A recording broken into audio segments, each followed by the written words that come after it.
The Spurs are still being mentioned in several trade rumors, and let's preview tonight's Spurs-Thunder game.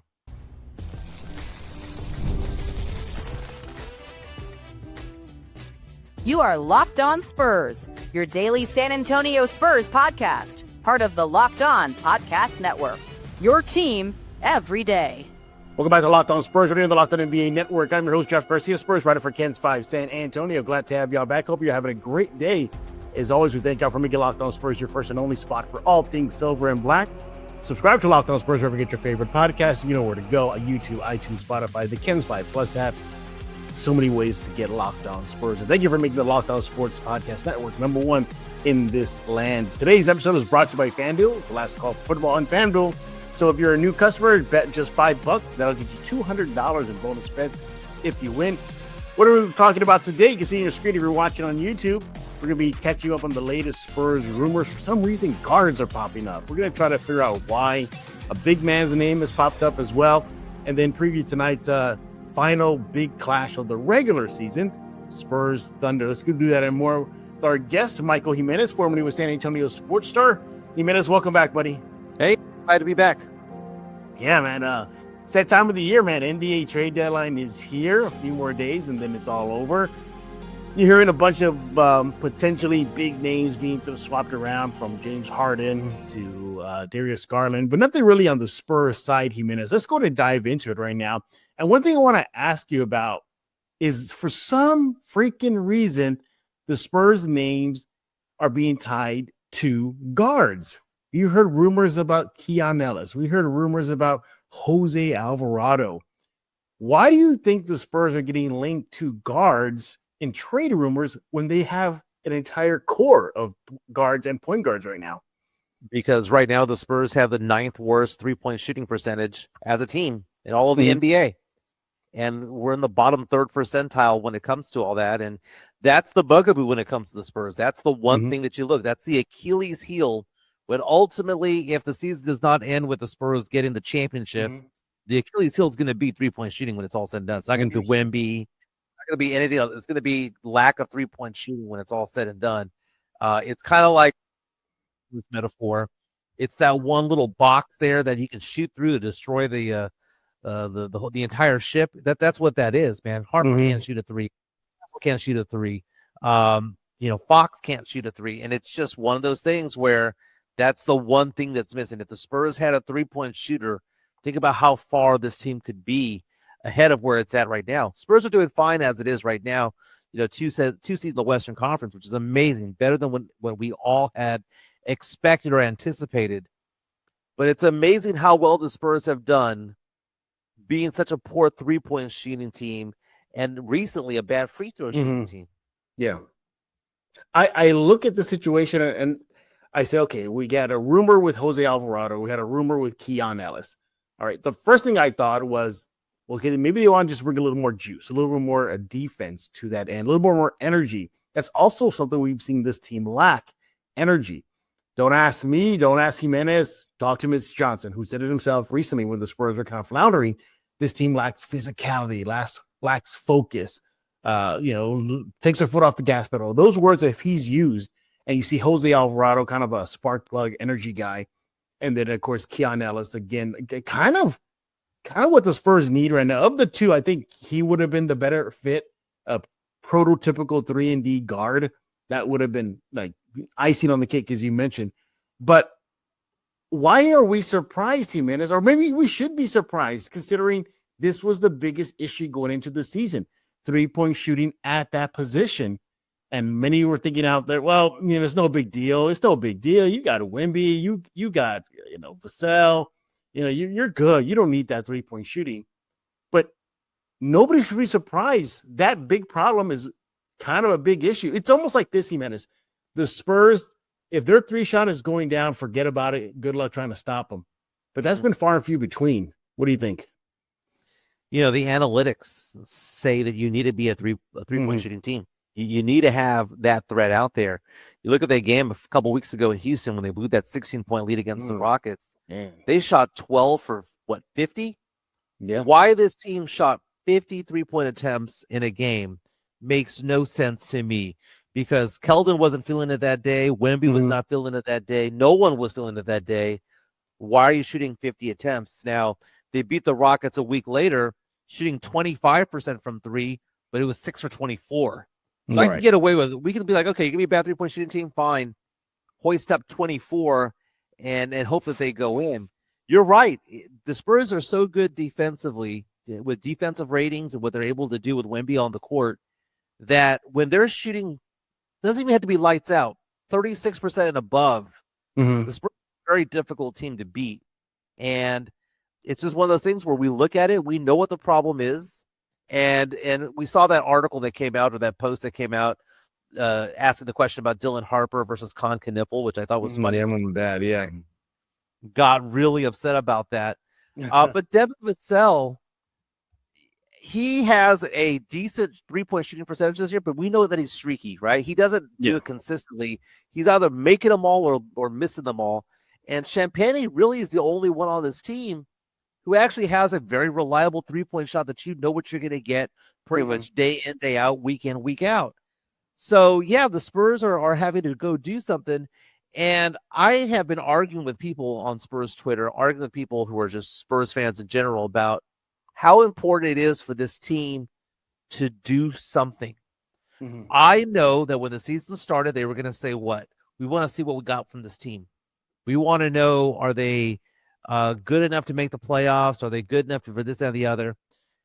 But if you had told me before the season started that the Spurs would be at February 1, February 2, February 3, the second best team in the West, that Mitch Johnson, his first full season as head coach of the team, would be coaching the all-star team, and that they'd be in position to host, to have home court advantage the first 2 rounds of the playoffs.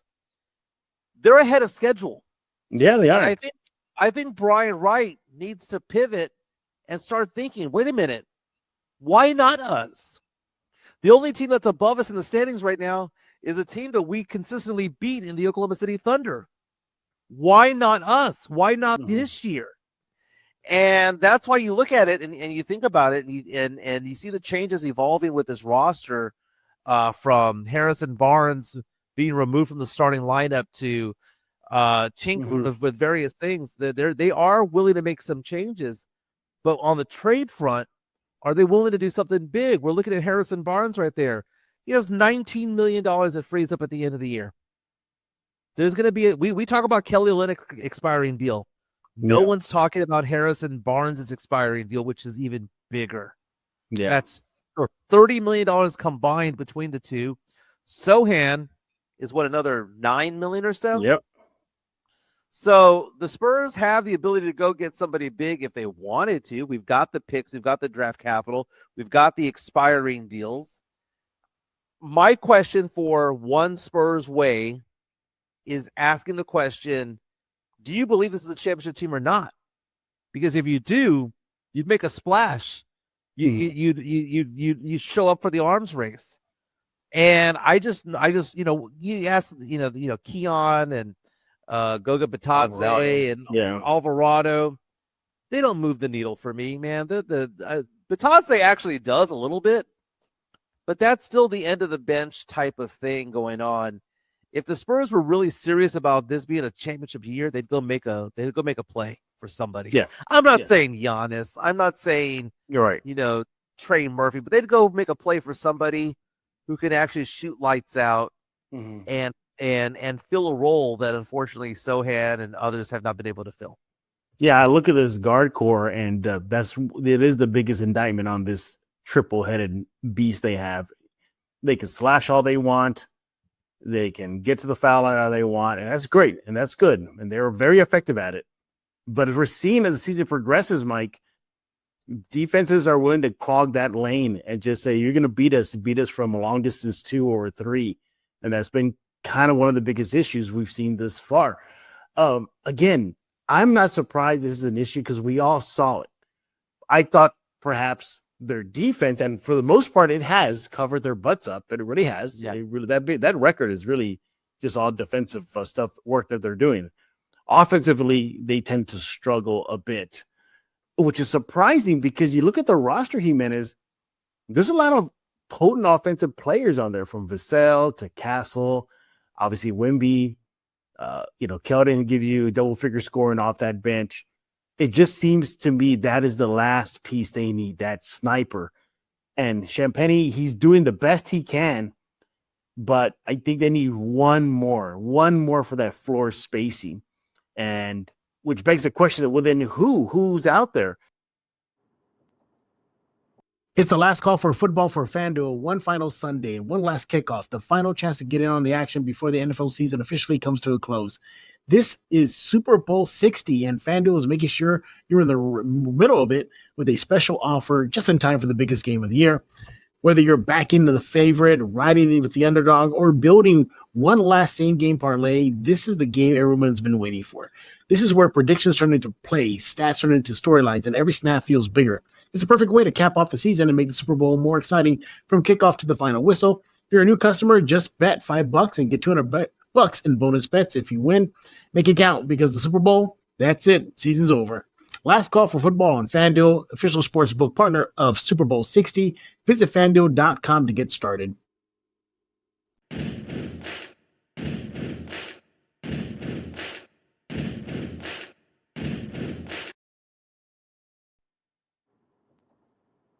Or go get somebody, not only the Spurs' own picks, but the picks of other teams in future years. We have a swap with Atlanta this year. We have a first round next year. We have their unprotected first round pick.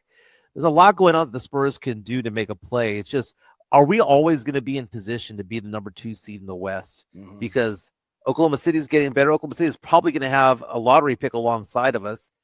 Houston's getting better. The Lakers, when they finally get rid of that contract that's LeBron James and builds around Luka Doncic, will get better. The opportunity might be now.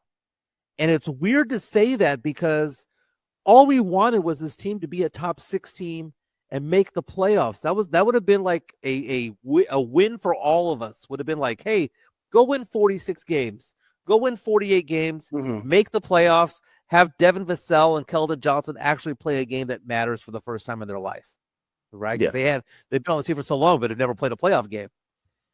But now, because Keldon's resurgence as a 6th man of the year, by the way, if you saw FanDuel's rankings, they have him with the second best odds to win 6th man of the year right now, behind Naz Reid. It's one of those things where I know the Spurs might be saying just stay the course, and see what happens. But I'm just looking at it from a perspective of, you're not always going to be in this position. Yeah, this is not a guaranteed position that the Spurs will always be right here, and that things are falling into place the way that they did. I hope the Spurs go get somebody, go do something. I know that they'll probably get somebody or something for Jeremy Sohan, because he's on the block. Do you know who might actually have fit the bill, Jeff? Who's that? Who was the guy that the Spurs got rid of the other day? And it's funny because he Sixers. Barlow. Don Barlow. Yeah, Don Barlow, who went off for 27 points the other day with 10 rebounds. Yeah, and is now a starter over there in Philadelphia. Don Barlow could have fit the bill back in the day. I'm so upset with myself for that slipping my mind. Well, here's the thing too. On the Sohan front, it's been very quiet. He doesn't have to get moved at the trade deadline. He is a restricted free agent, so he can leave in the offseason. The Spurs don't have to match any offer. But I'm leaning towards there'll have to be a move, right? Because you don't want him just on the bench the rest of the season, just there. I mean, you would want to move him now while you could potentially get something versus perhaps nothing in the offseason. So I'm expecting Sohan to be moved. But I'm not. I think Spurs fans should understand this. Jimenez, get your thoughts on this. Don't expect a haul back for Sohan, right? No, not at all. I mean, I bet the best we can hope for is a late first round pick. The question becomes, who do you trade him to? Because you don't want to trade him to the Lakers, because what if the Lakers get better because of him? You don't want to trade him to the Phoenix Suns. Those are all logical teams. It's probably going to be an East Coast team. It's probably going to be a team like the Chicago Bulls, who we do a lot of business with. We do a lot of business with the Boston Celtics. You look at the Philadelphia 76ers because of a suspension that they have with one of their star players. Mm-hmm. You might need to have some front court type of play out there, and you might get something for that. Help out an Eastern Conference team.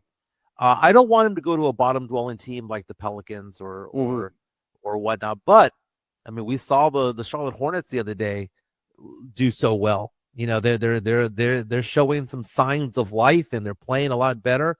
That might be a good place to be. And you know, Sohan might actually be better elsewhere. We see that, like we mentioned, Dominic Barlow doing better now in Philadelphia. Sometimes you go other places. Trey Jones in Chicago. Sometimes the change of scenery works better. Sometimes it's not because it's the player got better or the Spurs mismanaged, whatever. It's just an address.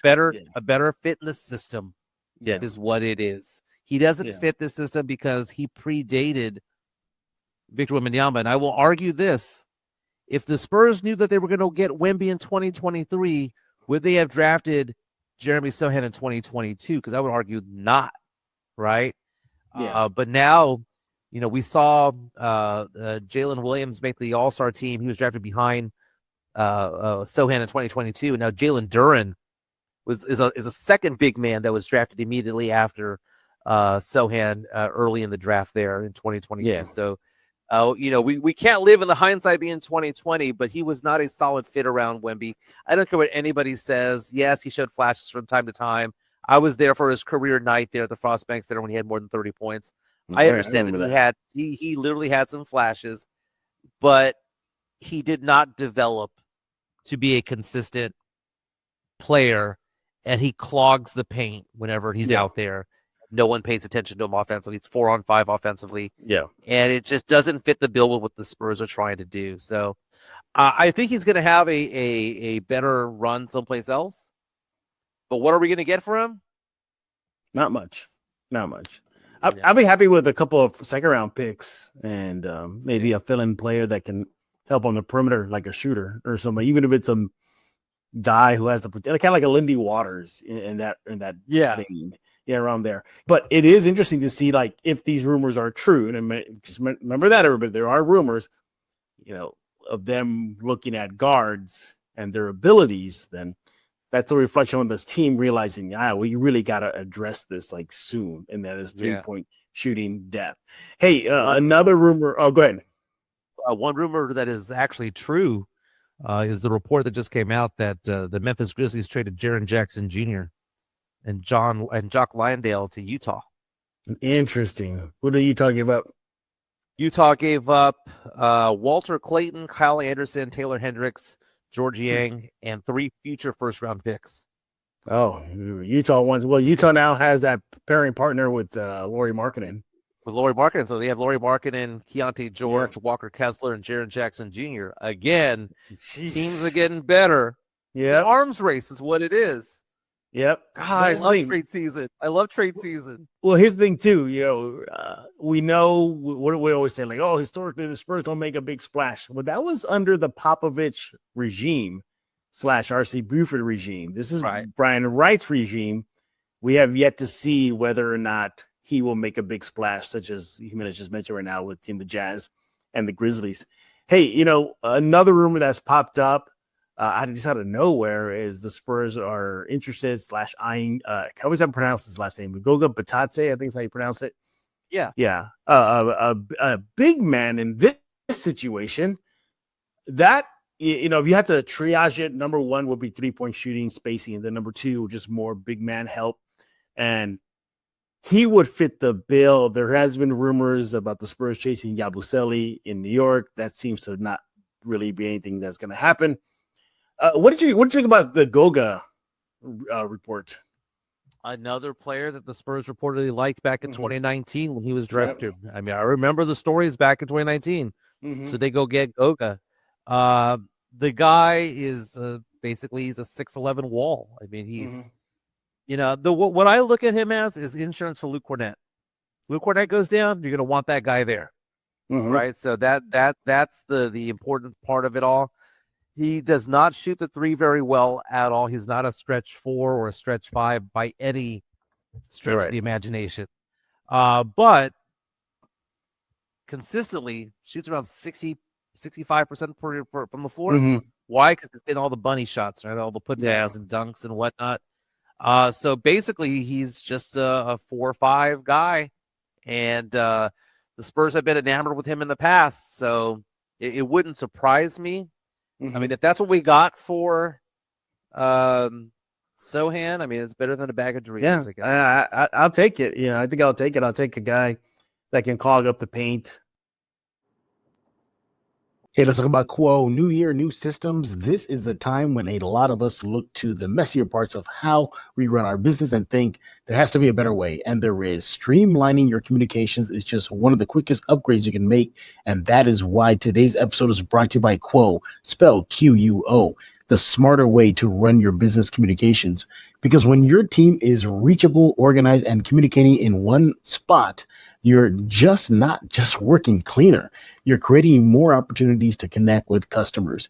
Your whole team can call and text from one shared business number so nothing gets missed. Everyone sees full conversation threads, which makes replies faster and more personal. It works right from your phone or computer, and you can even keep your existing number and Quote smart AI tools automatically log calls, summarize conversations, and highlight next steps so details never slip through the crack. It's no surprise Quo is the #1 rated business phone system on G2, trusted by more than 90,000 businesses from solo operators to growing teams. Make this a year where no opportunity and no customer slips away. Try Quo for free, plus get 20% off your first 6 months when you go to quo.com/LockedOnNBA. That's QUO.com/LockedOnNBA. Quo, no missed calls, no missed customers.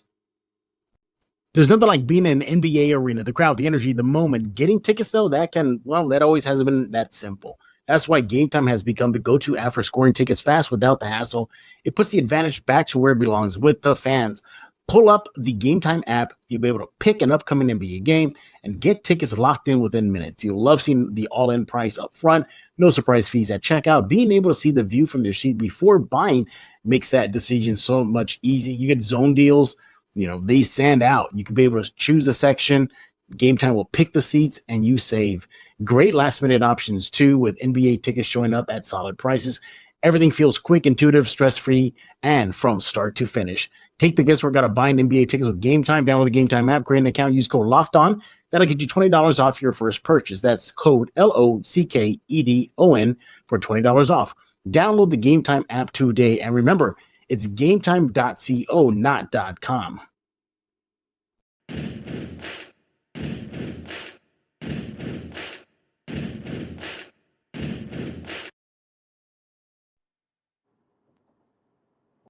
Yeah, put a body on somebody. What has Mitch Johnson been saying this whole season? Even into the preseason, physicality. We lack physicality. We'll make our presence felt. He'll definitely make his presence felt. Just a big, big, big dude. 6'11", 250, 26 years old. And he currently is with the Magic right now. This season, he's averaging about 6 points per game in about 16 minutes. And he is shooting 71% inside the three-point line. Let's just say the paint. That's where he's really at. It is what it is. It is what it is, the paint. I think he would be a good backup to Luke Cornett. It'll be good. Mm-hmm. So wouldn't mind that at all, but he should come on the cheap if the rumor is true. Again, maybe it's Sohan. I think, I don't know. Well, I don't know. You think Spurs fans will be okay with a Sohan Goga trade deal, or is this more of Oh no, they're gonna hate it. They're gonna hate it. I'm thinking about that. Yeah. Spurs You're fans giving up a don't top want 10 to- pick for Goga? Well, he didn't play like a top 10 pick, so it is what it is. Yeah, but it is interesting. The Spurs names are popping up in trade rumors. And if you want to just read the tea leaves, if these rumors are true, but then, they are trying to address two big issues right now. That is floor spacing at the guard spot with the Alvarado and, oh my God, I forgot to escape my name. Keon Ellis rumor. And then getting big man help with Goga. We'll see, by the way, that Goga report was via Clutch Points. But other the Keon Ellis thing ain't gonna happen. He got traded already. Jose Alvarado, I don't think that'll happen. I don't see it. I don't know what the Pelicans would want for him. Maybe got a couple of second rounders. I don't know. Well, but right now I think the big domino fall for Spurs side of things is just Sohan. or he's going. We'll see what the Spurs do. I actually think Jimenez, they'll do some work in the waiver wire as soon as the trade deadline's done. I think that's where they'll see who's left over. That will add to Spurs the have roster. like 5.6 million that they could spend on somebody if they needed to. Yeah, So that could move the waiver wire. yeah. Kelly Olynyk, though, is he going to be a Spur at the end of the week? That's a big yeah. We'll definitely monitor that and more. Hey, the Spurs have a game tonight. Not just any game. It's the last game of the regular season between your Silver and Black and OKC. The Spurs, as they have the season series edge, 3-1, I believe, Jimenez. So if for some freaking reason it comes down to some sort of tiebreaker, at least the Spurs got that. I don't think that scenario would happen though. But in San Antonio, who do you think this is a bigger game to send a message? Is it important for the Spurs to send a message to the Thunder, or the Thunder to send a message to the Spurs? I don't know if there's any messages. I think it's better for the Spurs just to keep pace for that number 2 seed more than anything else. If you look at Oklahoma City Thunder as well, they have something to play for right now. Because if you look at the East, last I checked, the Detroit Pistons are 36-12. Yeah, they're rolling right now. They are rolling.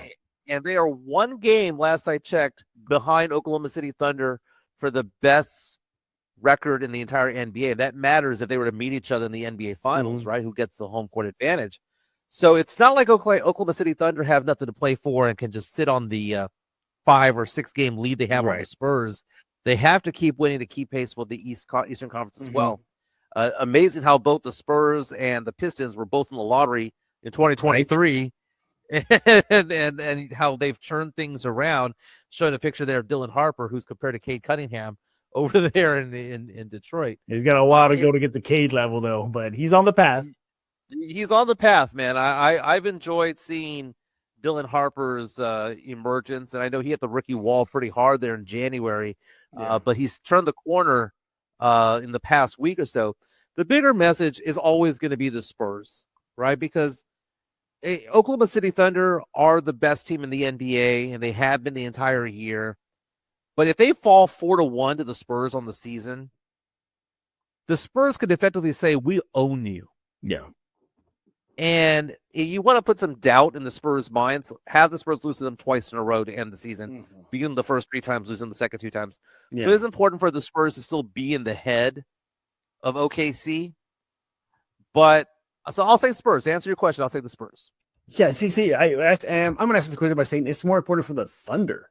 I think it's the Thunder to send a message to the Spurs in the sense of, hey, this is the last time you're going to see us, barring any type of playoff series in the future. But before we stop seeing you for the rest of the season, remember this: we are still the champs. And I think the way they lost to the Spurs in those 3 games is more telling, and I think maybe sticks with the Thunder. Getting stomped in their court, winning the close games. Spurs did that.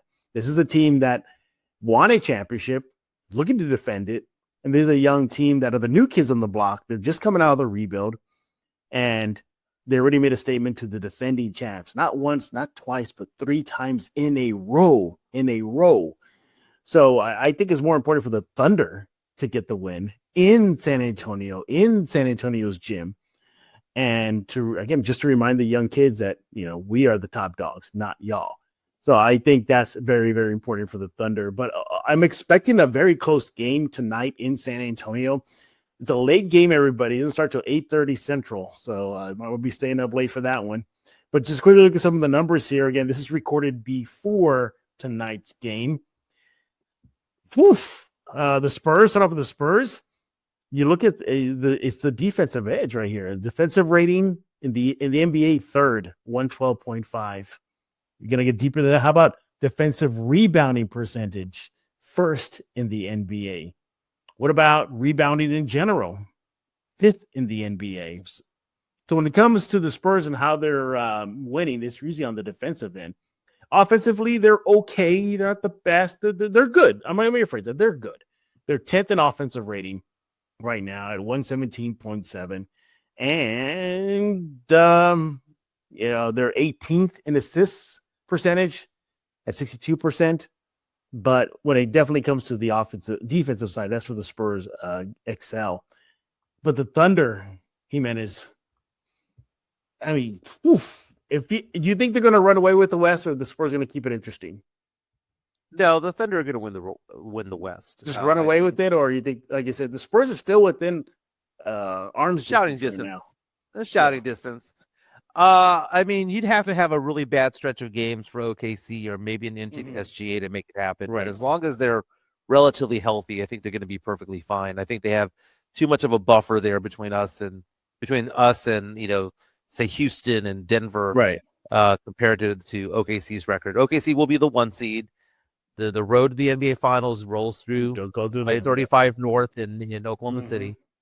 So I'm really not too worried about it. I think the game tonight is going to be a big deal in the sense that the crowd's going to be really into it. Man, ticket prices for this game, I was looking at them just yesterday, were astronomically high for a game at 8:30 on a Wednesday in San Antonio, right? It's funny. I've seen the Spurs play in Dallas this year. I've seen them play in Houston. I'm going to see them play in Miami in March. Nice. Those tickets have been cheap compared to the Frost Bank Center. You that San Antonio getting all pricey and fancy pants. I know, man. Get all fancy pants, but I like that. I like that phrase. But no, let's see what Wemby could do. I mean, oh my God, we're seeing a photo of Alex Caruso. Talking about sending messages. Remember that message that Caruso sent to Wemby? Ooh, he was talking about all the a critique of Wemby, and everyone was kind of like bagging on it at Caruso, but they really couldn't bag on him too much because Caruso was just speaking the truth about Wemby. So it's interesting. Let's see how the refs play this game. Let's see how many phantom calls SGA gets tonight. Right. Let's see if they allow OKC to beat up on Wemby and I like what Wemby said after they beat the Rockets last week when he said, "I have no more room on my body for cuts and scars." He just gets beaten up and pushed around. He needs more muscle out there. Yeah. But they're doing this thing, all these teams, where they're like putting 3 people in front of them, like an offensive line, and not letting them get to the paint. Well, look what Desmond Bain did. It just shoved him when it was coming up. Shoved him, yeah. Got that flake. Crazy. Yeah, it is. You look at some of the Thunder numbers here again. It's just on a different level. First in net rating, 12.1. First in defensive rating, they're only allowing 107.3. That's wild in today's NBA. Offensive rating, 5th, 119.4. Currently, as of this recording, 39-11, first in the West. But it's interesting, you figure with all those guys, they have on that roster, they're not really that good of a rebounding team. They're actually 22nd in rebounding percentage at 48.9. And I guess they'd rather get out on the break. And that's what you're reading that. They just rather go. I think that's why the Spurs match up very well against the Thunder. Yeah. Because the Spurs rebound pretty decently when you have Wemby out there. And I mean, even Keldon at his size is out there being a big body. But Oklahoma City likes to run. Guess who's just as athletic and just as fast? Fox, the Spurs, Castle, Harper, Keldon. The Spurs, it's a bad matchup for Oklahoma City. It's not that the Spurs are better than Oklahoma City. It's a bad matchup. And sometimes the Spurs play teams where you look at them and you think to yourself, man, the Spurs should be better than that team, but we'll keep losing this one team. Bad matchups. They exploit your weaknesses. And the weaknesses of Oklahoma City are somehow exploited by the Spurs roster. And the Spurs are just as athletic as they are. As long as OKC is not shooting 3 after 3 after 3 and knocking them all down, the Spurs have every chance to win those games against them.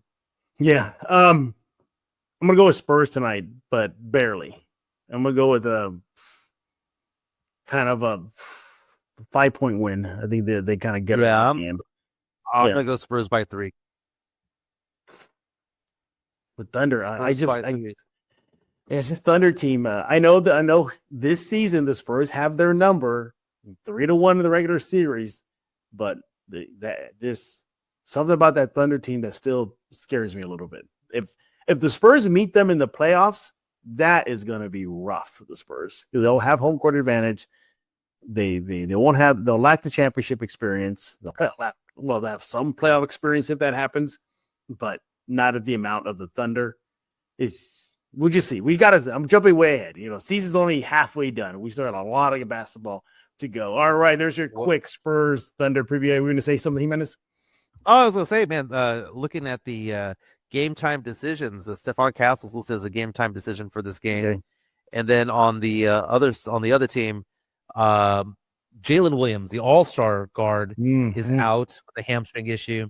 That Game time helps. decisions for Alex Caruso, That helps. Hartenstein, Jalen Williams, the forward, and then Mitchell's out. So, I mean, You're they're telling not. me, yeah, you're telling me there's a chance, Jimenez. You're telling me there's a chance for a 4-1 regular series season winning record against the Thunder. It's those Caruso type players that give the Spurs fits and piss me off as a fan. It's like that guy with the Warriors, Spencer. Like he just becomes the next coming of Steph Curry. And when he plays the Spurs. It's only against the Spurs, right? Yeah, exactly. All right. Once again, he is Mike Jimenez, formerly with San Antonio Sports Star. You want to follow him on X at MJ Acquire Taste? Do that right now. Mike, we appreciate you taking time out of your business schedule to join us here on Locked On Spurs. You be good, you be safe, and safe travels. You travel all over the place, man. It's like you're here, you're there, you're over here, you're coming here, you're down back in San Antonio. Work hard. Yeah, exactly. Spurs Heat in Miami. First time going to a game in Miami for an NBA game. That's going to be March 23rd. Will not be part of the media. I'll be there as a fan cheering on. And I've told my wife we're going to sit down low next to the team because that's what we do, how we roll. Try not to rag on them too much if they're getting smoked. I doubt it. Hey, you know what? Maybe Giannis might be in a Miami Heat uniform by the time you get there. Oh, goodness. But I'm going to be doing, fake jackal chants out there while I'm at that game in Miami. You just love riling up that little. Make up my own words. You just really love riling up that group of fans, do you? You love riling. Hey, I said hi to them last time when they were in Houston, and I was proud of the Jackals in Houston because they were getting under the skin All right. Rockets fans. So I have an affinity for them on the road. So if they can go to the Dallas games and Houston games, that'd be amazing. But I won't be chanting at the Frost. It's okay. All right, don't do that. All right. Well I'd love to catch you on video. I like it. If Wemby likes it, I like it. But I just want to know. I know. Jimenez loves stirring the pot. That's all he likes doing, stirring that pot. Jimenez, again, thank you so much for joining us here on Locked On Spurs. Everybody else, thank y'all for making Locked On Spurs your first listen each and every day. Free and available wherever you get podcasts. iTunes, Spotify, Ken's Fight Plus app, YouTube. You know what to do. Subscribe right now. Hey, the NBA trade deadline, well, it's here. It is here. And we want to give you a free month of our new Everydayer Club to help you get ready. If you need a group chat to keep up with the chaos during hours, the Everydayer Club gets you access to a group chat on Discord just for Spurs fans, national chats. You just go hang out with fans from across the league. They'll be hanging out there. Go join them. You'll get ad-free versions of this show if you sign up by the trade deadline on February 5th. You can use code DEADLINE to get your first month free. Tap the link in the show notes to learn more. And speaking of the NBA Everydayer Club, you're like, what's that? So basically what it is, you get free ad-free Locked On Spurs shows. You get members-only Discord channel. You just want to go sign up right now. LockedOnPodcast.com/Everydayer Club. Do that ASAP. We'll be back tomorrow as the Spurs season rolls on. So for Mike Jimenez, I am Jeff Garcia. We're going to put a lock on this episode of Locked On Spurs.